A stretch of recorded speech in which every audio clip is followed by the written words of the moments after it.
bienvenue dans Territoire, l'émission qui vient à votre rencontre.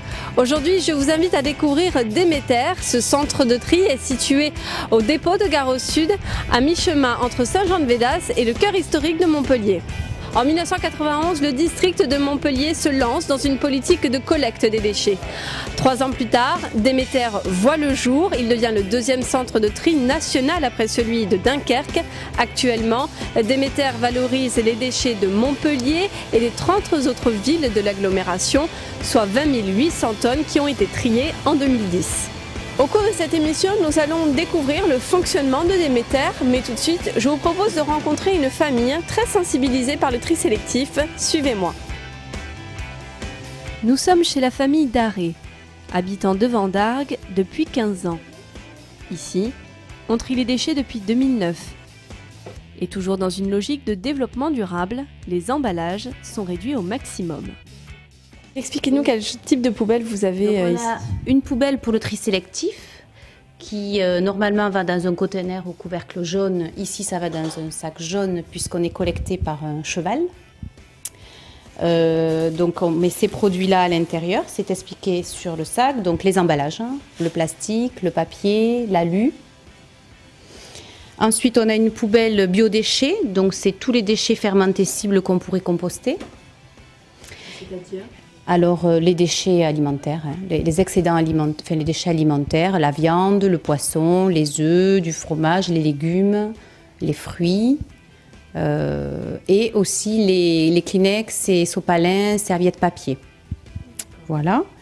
Et après, nous avons tout ce qui ne se met pas dans les 2 premières, se met dans la dernière, ce qui est un sac noir, sauf le vert qui, lui, est encore à part. Puisqu'on ne le collecte pas au niveau du particulier, mais il faut l'amener dans des colonnes de récupération de verre. Comment ça se fait que ce soit un cheval qui passe et pas une benne à ordures? Eh bien ici, dans le village, le maire est très attaché à la culture, aux traditions et au cheval, il est lui-même cavalier. Donc ça, ajouté au fait que dans le centre du village, le fait de faire un tri sélectif jusqu'aux biodéchets a entraîné 3 conteneurs poubelles par famille. Il y avait trop de conteneurs au centre du village qui ne permettaient plus ni le nettoyage, ni la circulation convenablement. Donc l'un avec l'autre, on a fait une collecte avec le cheval qui a induit de supprimer tous les conteneurs et on est passé en collecte en sac, accroché sur crochet sur les façades. Est-ce que c'est contraignant de faire le tri sélectif? Oui, c'est contraignant parce que ça demande de faire attention où est-ce qu'on met les choses au moment de les jeter. Pour certaines, c'est simple, on sait où ça se met. Mais pour le tri sélectif, il y a des produits, on est toujours dans le doute au niveau des emballages, si ça se met dans le jaune ou dans le noir, dans l'ordure ménagère. Au bout d'un moment, on achète les mêmes produits et on a le réflexe et on sait qu'un est jeté en tri et que l'autre va dans l'ordure parce que ne peut pas être trié encore. D'accord, donc qui dit tri sélectif dit alimentation bio? Pas forcément, non. Non. Après le bio, c'est une autre politique. J'en achète un peu par goût. Parce qu'il y a des goûts que je retrouve dans l'alimentation bio et que j'avais perdu dans les autres alimentations. Mais on ne peut pas se nourrir qu'en bio. C'est encore aujourd'hui, ça a des coûts supérieurs à l'alimentation classique. J'ai plus de tout ça dans le placard. Pour nettoyer des pommes de terre, en quoi c'est indispensable pour vous que ce soit de l'eau filtrée? Ben après, mon souci, c'est que je ne crois pas à une bonne qualité de l'eau pour l'organisme, de l'eau potable. Je pense qu'on ne trouve que ce qu'on cherche et qu'il y a beaucoup de choses qu'on n'analyse pas dans l'eau potable. On en parle de plus en plus, dont les molécules chimiques, des médicaments, des produits de nettoyage. Et donc j'ai peur de les retrouver. Et il s'avère, à juste titre, que j'ai peur, on les retrouve dans l'eau dite potable aujourd'hui. Là aussi, vous utilisez un saladier exprès voilà, dédié au compost. Dédié au compost. C'est le saladier dédié au compost qui se trouve au fond du jardin. Tout ce qui est épluchure de fruits ou de légumes, je mets dans ce saladier et quand j'ai fini de faire ma cuisine, je mets au compost. On peut composter tout ce qui va dans la poubelle biodéchets. Par contre, c'est vrai que si vous mettez des restes de viande, des os, une peau de poisson, ce genre de choses, ça va attirer plus de mouches. Les enfants s'investissent un peu dans le tri. C'est ma fille qui va amener le compost. Voilà. Chacun a son rôle. Et le grand, qui est donc en 3e, s'occupe de vider les poubelles les jours de collecte quand le sac est plein et de l'accrocher au crochet à l'extérieur. Ils sont contents de le faire? Non, pas trop.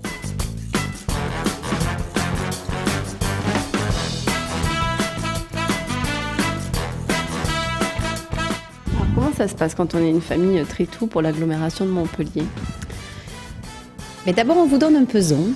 Parce que vous allez peser tout ce que vous déchetez, tous vos déchets, tout ce que vous allez jeter, c'est-à-dire même au verre, même ce que vous allez amener à Emmaüs, ce que vous allez donner aux voisins ou au secours catholique, vous pesez tout. Donc déjà, c'est la première grosse action et la plus lourde, parce que ça en fait beaucoup. Après, nous avons un mois témoin où on pèse tous ces déchets sortants. Et où on regarde, on avait 10 gestes, il fallait choisir dans les 10 gestes, donc il y avait celui imposé, le tri avec la pesée des déchets. Et après on avait le choix sur les 9 autres gestes d'en prendre 2 qu'on voulait améliorer ou appliquer. Pourquoi vous avez souhaité être volontaire? Moi j'avais un geste que je ne faisais pas, c'était regarder les écolabels. Voilà. C'est quelque chose que je ne faisais pas parce que, bon, quand je faisais mes courses, il y en a énormément. Parce que qui dit écolabel, si vous achetez de la viande écolabellisée, ça veut dire que la bête, elle a été élevée dans de bonnes conditions, amenée à l'abattoir dans de bonnes conditions. Donc, elle a vécu confortablement jusqu'au jour de sa mort. Donc, ça ne me dérange pas de manger de la viande. Voilà, par exemple.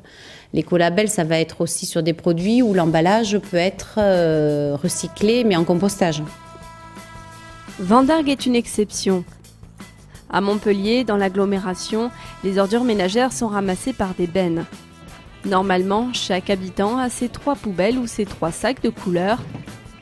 Première collectivité à mettre en place le tri, Montpellier a doublé en 5 ans le volume de ses déchets entrants.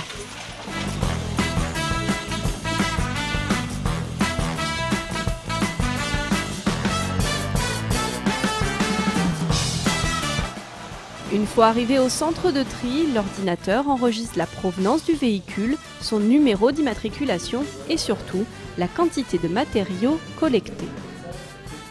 Nous sommes ici dans le hall de réception des déchets où les camions, après la collecte, viennent déposer leurs déchets pour alimenter la chaîne de tri. Donc on voit derrière nous le chargeur qui manipule les déchets pour vérifier d'abord que dedans il n'y ait pas d'indésirables de trop grande dimension, qu'on écarte aussitôt, et puis qui les gerbe en grande hauteur pour pouvoir assurer le maximum de stockage.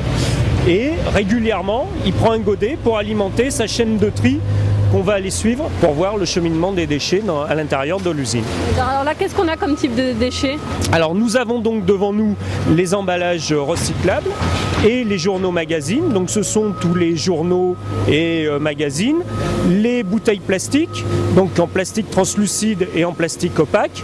Les emballages métalliques, donc les boîtes de conserve et les boîtes boissons. Et puis les cartons. On voit effectivement le stock, c'est la collecte, on est mardi, c'est la collecte de lundi et mardi. À la fin de la semaine, ce hall sera rempli et d'ici la fin du week-end, il aura été, enfin de samedi, parce que le centre de tri travaille jusqu'à samedi, il aura été pratiquement vidé.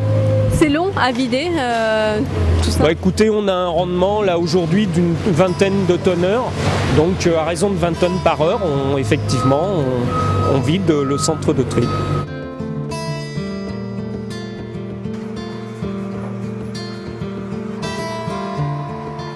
On voit juste derrière moi le toit de nos déchets qui sont repris donc par le chargeur et qui sont donc acheminés à l'étage supérieur au-dessus de notre tête dans la trémie d'alimentation pour alimenter la chaîne de tri.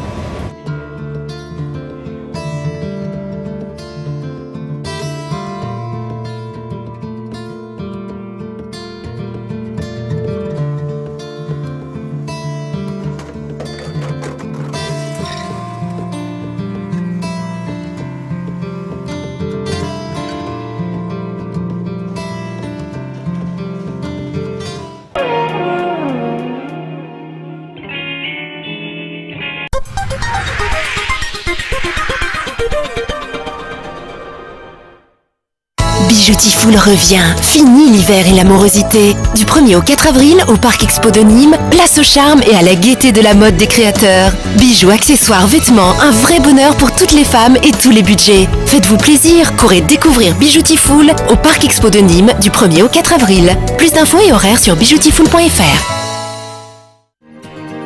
Les jeunes homosexuels ont 13 fois plus de risques de faire des tentatives de suicide. Le refuge offre une réponse à cette terrible situation en aidant les jeunes homosexuels victimes du rejet de leur famille. C'est ici qu'ils trouvent refuge. Et ce refuge ne peut pas vivre sans vos dons. La lutte contre les préjugés et l'homophobie passe d'abord par vous. Donnez. L'amour fait pas de différence. Envoyez vos dons. Association Le Refuge, 2 rue Germain, 34 000, Montpellier.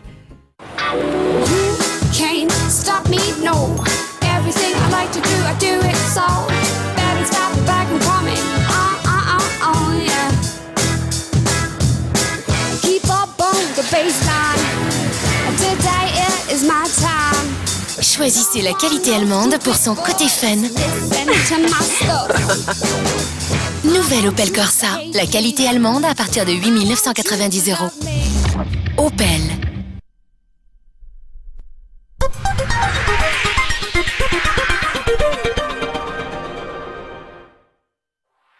Sport, politique, faits divers, culture sont sur TV Sud. Retrouvez toute l'actualité de votre région tous les soirs à 19h30 dans votre journal.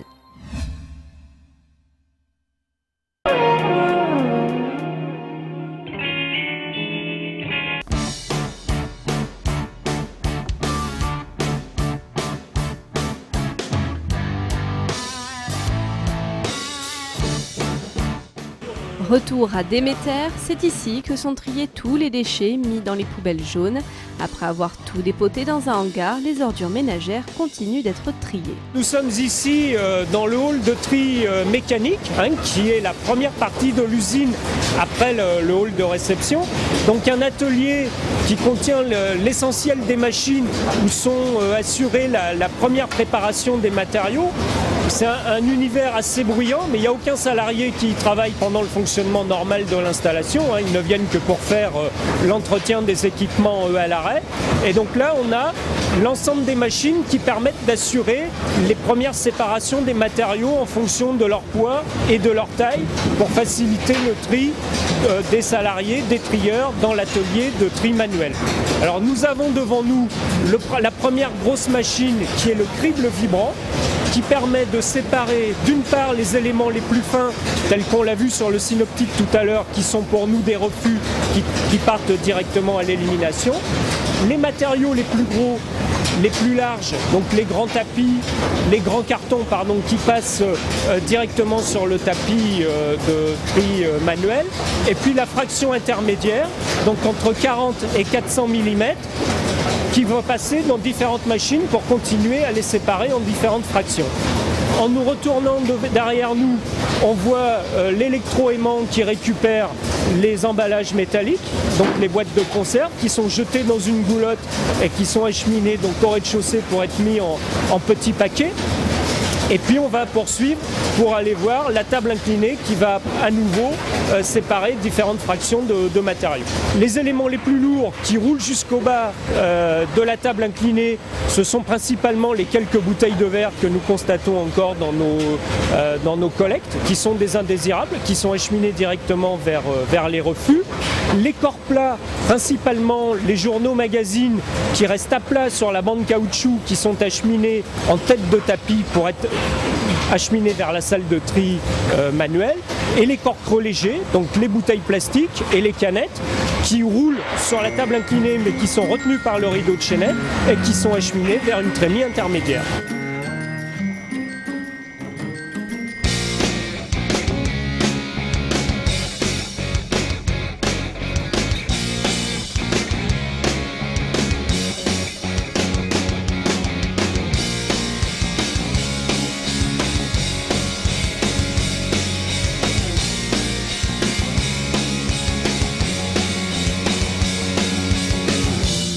Les opérateurs que vous voyez devant nous affine les opérations de tri mécanique qui ont été réalisées dans le hall précédent. Vous voyez qu'ici nous sommes dans une ambiance de travail beaucoup plus apaisée, beaucoup plus silencieuse, où sur les différents tapis, chaque opérateur a une consigne main droite et main gauche pour finir d'affiner les opérations de tri, pour qu'au bout du tapis, par exemple sur celui qui est juste derrière nous, ne tombe dans le box que du papier conforme au cahier des charges des industriels repreneurs pour refaire du papier.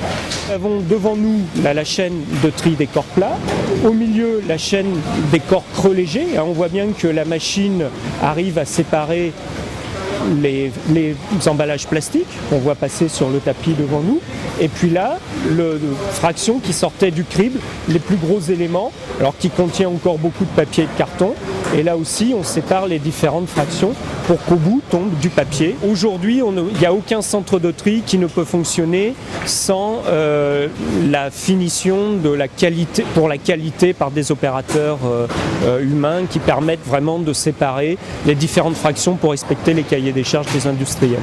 Il peut arriver quand même qu'il passe à côté de certains déchets qui... Alors effectivement, il peut arriver qu'il y ait quelques bouteilles plastiques qui arrivent à passer avec le flux des papiers. Malgré tout, nous sommes conformes au cahier des charges, puisque les cahiers des charges des industriels nous autorisent une certaine marge d'erreur. Et depuis le fonctionnement du centre de tri, nous pouvons nous enorgueillir de n'avoir jamais eu aucun chargement refusé. Les journaux, ils sont triés sur cette chaîne en tri négatif, c'est-à-dire qu'on enlève de la chaîne des papiers tout ce qui n'est pas du papier, pour qu'au bout du box tombe un papier conforme au cahier des charges. Il tombe dans un box au rez-de-chaussée. Quand le box est plein, on ouvre la porte et on met ça en balle, ou on l'expédie en benne pour aller le mettre en balle ailleurs quand on a des quantités trop importantes.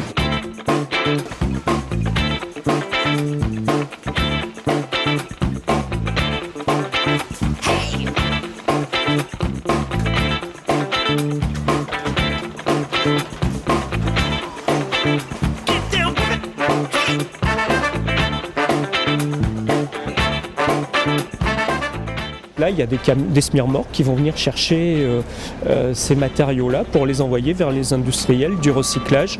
Alors pour ce qui nous concerne, nous sommes dans le sud de la France, ça va aller principalement dans le nord de l'Italie ou de l'Espagne, puisque les filières en fait nous sont dictées par Eco-Emballage. Nous nous contentons de charger les camions. En quoi ils peuvent être recyclés ?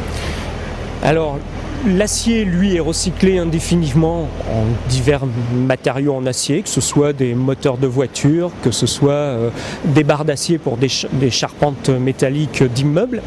Les plastiques opaques qui deviennent des objets en plastique divers, tels que des talons de chaussures, des piquets en plastique, des jouets pour extérieur dans les parcs d'enfants. Et les bouteilles en plastique translucide deviennent, elles, de la fibre polaire. Est-ce qu'il n'y a pas un effort aussi à faire du côté des industriels pour que le tri soit plus facile?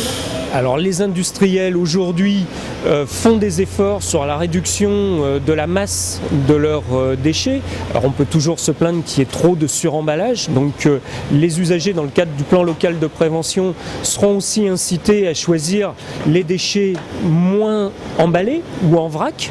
Ça fait vraiment partie de la prévention des déchets. Et puis quand même de leur côté, les industriels font un effort en réduisant la masse de leurs déchets, puisqu'une bouteille plastique qui faisait il y a encore une quinzaine d'années 43 grammes, aujourd'hui ne pèse moins d'une trentaine de grammes. Chez nous, il faut encore faire le tri, c'est un peu compliqué tout ça pour les citoyens. Alors d'une part, le Grenelle fera que les grandes surfaces seront tenues de proposer à la sortie des caisses des réceptacles pour qu'on puisse déposer directement dans la grande surface les suremballages dont on voudra se débarrasser. Et puis en fin de compte, le geste de tri après à la maison, c'est pas très compliqué, c'est les emballages carton, les flacons plastiques, les boîtes métalliques et les journaux magazines. En dehors de ça, tout le reste, c'est dans la poubelle grise. Gramont, c'est la valorisation des déchets verts qui sont collectés dans les déchetteries. Quand vous taillez les arbustes de votre jardin ou que vous tondez les pelouses, vous déposez ça dans la benne à déchets verts de la déchetterie. C'est acheminé sur la plateforme de compostage de Gramont où c'est broyé, mis en tas, qu'on appelle des andins, retourné régulièrement environ toutes les 3 semaines, et au bout de 6 à 8 mois, on a un compost qui est un amendement organique, alors qui n'est pas à utiliser tout seul, autrement ça brûle les racines des plantes, mais il faut le mélanger 1 tiers de compost, 2 tiers de terre, et ça favorise le bon développement de vos jardinières.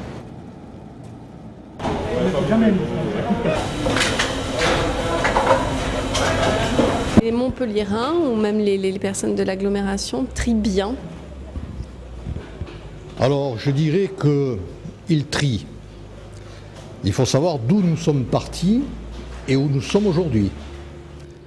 Pendant près de 40 ans, les Montpelliérains et les gens qui faisaient partie du district, les 15 communes, avaient une poubelle, mettaient tout dans la même poubelle, c'était collecté, et c'était déversé au TOT. Du jour au lendemain, on est passé de l'âge de la pierre à un âge, je dirais, nucléaire, puisqu'on leur a fourni 3 poubelles pour le pavillonnaire, on leur a demandé de trier poubelle grise, poubelle jaune, poubelle orange, les biodéchets. Ça a demandé beaucoup de patience et d'information pour leur faire comprendre que c'était nécessaire de trier pour pouvoir valoriser. C'est le maître mot, la valorisation. Donc aujourd'hui, vous dire que les gens trient bien, ils trient, ils pourraient trier mieux, ils pourraient trier plus. Mais je crois qu'il va falloir être patient, il va falloir informer, il va falloir repasser, faire des réunions dans les différentes villes pour leur expliquer les bienfaits du tri. Aujourd'hui, vous avez ici même un exemple de valorisation, puisque tout ce qui va être trié va repartir, va être valorisé, que ce soit le carton, le papier ou le plastique. Et à l'usine de méthanisation Améthyste, lorsqu'on rentre des déchets, qu'on les trie, au niveau des biodéchets, on en fait et du compost, et on en fait de l'électricité. On récolte le biogaz qui nous permet de faire de l'électricité qu'on soit on utilise, soit on revend à EDF. Et donc ce sont des rentrées potentielles d'argent qui nous aident, si vous voulez, à améliorer le système. C'est pour ça que le tri est très important, et notamment actuellement, le tri au niveau des biodéchets. Le biodéchet pour nous, je vais emprunter une image si vous voulez, c'est de l'or. Parce que lorsque c'est bien trié, on n'a pas besoin de manipulation. Ça part directement dans un digesteur. Le traitement de ce digesteur permet de recueillir du biogaz et de le transformer directement en électricité. Donc si les gens trient bien et sortent pas mal de biodéchets, on produira beaucoup d'électricité et on rentrera beaucoup d'argent. Ce qui nous permettra d'avoir une incidence sur la taxe d'enlèvement des ordures ménagères.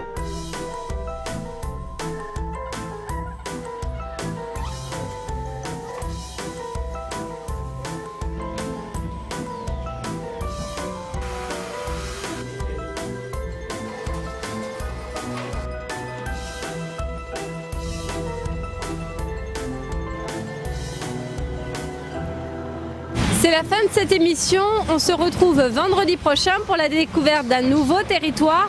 D'ici là, très belle soirée à tous et à bientôt sur TV Sud Montpellier.